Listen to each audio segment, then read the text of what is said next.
అన్నమయ్య జిల్లా కేంద్రమైన రాయచోటి మున్సిపల్ కేంద్రంలో 2.0 ఈరోజు స్టార్ట్ అయింది. అంటే 1.0 అన్నప్పుడు తెలుగుదేశం పార్టీ 14 నుంచి 19 వరకు ఉన్న 2019 వరకు ఉన్న కాలము, ఈరోజు 2025 నుంచి 2029 వరకు కాలాన్ని 2.0గా తీసుకోవాలా. గతంలో 1.0 అంటే వైసీపీ హయాంలో కూడా 1.0గా పరిపాలన జరిగింది. ఇప్పుడు టీడీపీ గవర్నమెంట్ వచ్చిన తర్వాత 2.0 స్టార్ట్ అయింది. ఆ రోజు మేకను తోక ఆడిస్తే, అంటే ఎక్కడైనా ఇది విచిత్రమైంది, మేకను తోక ఆడిస్తుందా, తోకను మేక ఆడిస్తుందా అంటే అందరూ తక్కువనే చెప్పేది. ఎవరైనా కానీ మేకే తోకను ఆడిస్తుందని చెప్తారు.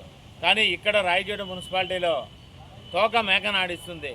అది 1.0లో ఉన్న కాలంలో. ఈరోజు 2.0లో బొచ్చు మేకను ఆడిచ్చే స్థితికి ఈరోజు తయారైంది. ఈ పరిస్థితి ఏంది ఎక్కడ అనేది మరో వీడియోలో విపులంగా చర్చిస్తాం. ఈ మా YV.శివయ్య యూట్యూబ్ ఛానల్ను సబ్స్క్రైబ్ చేయాల్సిందిగా కోరుతాను.